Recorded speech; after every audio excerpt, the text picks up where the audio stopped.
in the far-stretching quiet of the western desert, where the sky melted into a watercolor haze of orange and gold at dusk. A cowboy named Elias rode slowly along the ridgeline with his dusty hat pulled low and his weathered eyes scanning the endless horizon for a friend he feared he had lost. For 3 days, his loyal dog Buck had been missing, and though Elias kept telling himself the desert wasn't cruel enough to take a friend like that, every hour of scorching sun and cold night made hope feel thinner, like threads slipping through his fingers. Elias had always believed the desert spoke in silence. Its winds carried meanings, its shadows warned of danger, its open spaces whispered stories. Yet in all his years traveling its lonely trails, he'd never felt it so hollow and heavy as he did searching for Buck. The sand beneath his boots felt slower, the air thicker, the world quieter, and even his horse moved, as though it sensed his worry. Buck wasn't just a dog, he was the one constant in Elias's drifting life, a companion who'd stood by him through long cattle drives, stormy nights and wordless hours of solitude, a friend who never needed explanations to understand his heart. As the sun lowered toward the edge of the earth, Elias set camp near an old dry riverbed where cottonwood trees leaned, crookedly like tired guardians of the wasteland. He knelt, ran his fingers across the dust, and found faint paw prints, small, hurried, and recent. They zigzagged as if Buck had been searching for something or someone, and the sight sparked a warmth inside Elias's chest that he hadn't felt since the day Buck disappeared. "You're close," he murmured into the evening breeze, the words floating softly into the open land. He spent hours tending a small fire, listening to the desert breathe, feeling that something was shifting, as though the night held a secret it hadn't shared yet. Coyotes cried in the distance, owls whispered from the trees, and the stars blinked awake one by one, lighting the sky like lanterns guiding a lost traveler home. Elias didn't sleep much. Hope wouldn't let him, so he kept the fire alive and waited, watching the shadows dance and stretch beyond the flickering light. Just before dawn, when the world was painted in pale blue and silver, Elias heard a sound, soft, uneven, and familiar. His heart hammered. He stood slowly, afraid to believe, but desperate to hope. From between the sparse trees emerged a shape he knew instantly, a dusty, tired, tail-wagging silhouette that broke the weight of every worry he'd carried. "Buck!" Elias breathed, and the dog bounded toward him with a joyful bark, pressing his head against Elias's legs, as though trying to say, "I tried my best to return." Elias knelt and hugged the shaggy companion, relief flooding him so strongly it nearly brought tears. But then he felt Buck tugging at him, not pulling for attention, not seeking food or rest, but urging him, insisting in a way he had never done before. Buck barked sharply and trotted a few steps away before turning back, ears perked, eyes intense. Something was wrong. Something needed help. Elias understood instantly. He had learned long ago that Buck never behaved this way unless someone or something was in real trouble. Following the dog, Elias moved through the thinning trees until Buck stopped beside a fallen log near the old riverbed. There, half hidden beneath branches and desert brush, lay a woman wrapped in a faded blanket.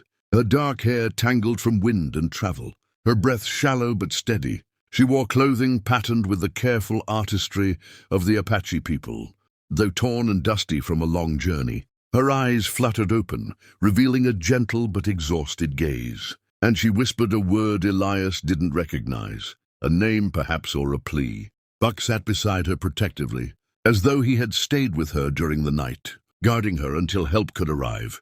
Elias knelt, speaking softly so as not to frighten her, assuring her she was safe, that she wasn't alone, and that he would help. She tried to speak again, but her voice faded like fragile wind slipping through the canyon. Elias offered her water, steadied her trembling hand, and watched her drink as though every drop brought a spark of life back into her tired body. The desert around them felt suddenly full, not empty and silent as before. The air carried quiet purpose. The wind hummed with meaning, and the rising sun cast warm light as though blessing the moment. Elias knew that fate worked in mysterious ways, and he could feel that his reunion with Buck and this unexpected encounter were tied to something deeper than chance. Who was this woman? Why was she alone in the desert? What danger or story had brought her to collapse beneath the trees? And why had Buck, his loyal friend, found her and stayed, refusing to return until he brought help? Elias felt a sense of responsibility settle in his chest, not heavy or burdensome, but natural, as though the desert itself had placed this moment in his path for a reason. With gentle determination, he carried the woman toward his camp, Buck walking proudly beside him, his tail low and ears alert, as if he knew their journey had only just begun. By the time the sun fully rose, painting the sand in soft gold and stretching long shadows across the land, Elias had settled the woman comfortably near the fire, wrapped her in extra blankets, and begun preparing food for her strength. Buck rested at her side but remained watchful, occasionally glancing toward the horizon as though expecting something more, someone else perhaps, or danger approaching. The woman opened her eyes again, clearer this time, and whispered a soft thank you. She told Elias her name in a quiet voice, though her words trembled with exhaustion, and hinted at a village far beyond the desert hills, where her people lived in peace until something forced her to flee. Elias listened carefully, offering reassurance, promising she was safe now, and feeling a deep purpose settle into his heart like a beacon. He had set out searching for his dog, believing the desert had taken something from him. But instead, the desert had brought him to someone in need. The silence around them didn't feel empty anymore. It felt full of the beginning of something unexpected and meaningful, an unfolding story shaped by danger, hope, and the unwavering loyalty of a dog who saw what humans sometimes missed. And as the morning light brightened the world again, Elias felt certain of one thing. Whatever trouble this Apache woman had escaped from, whatever help she needed, and whatever journey lay ahead, he and Buck would not turn away. The desert had reunited them for a reason, and now it was guiding them toward something bigger than any of them could see yet. A path that would reveal courage, friendship, and a truth waiting quietly beyond the horizon. As the sun rose higher, casting warm light across the dunes, the Apache woman, who softly introduced herself as Nalin, found enough strength to stand with Elias's support. Buck trotted ahead, checking the trail as if guiding them toward the truth she had been too weak to share. While they walked, Nalin explained that her village had scattered after a band of riders demanded they abandon their land. She had gone in search of help, but collapsed from exhaustion. Elias listened with steady calm, promising she would not face this alone anymore.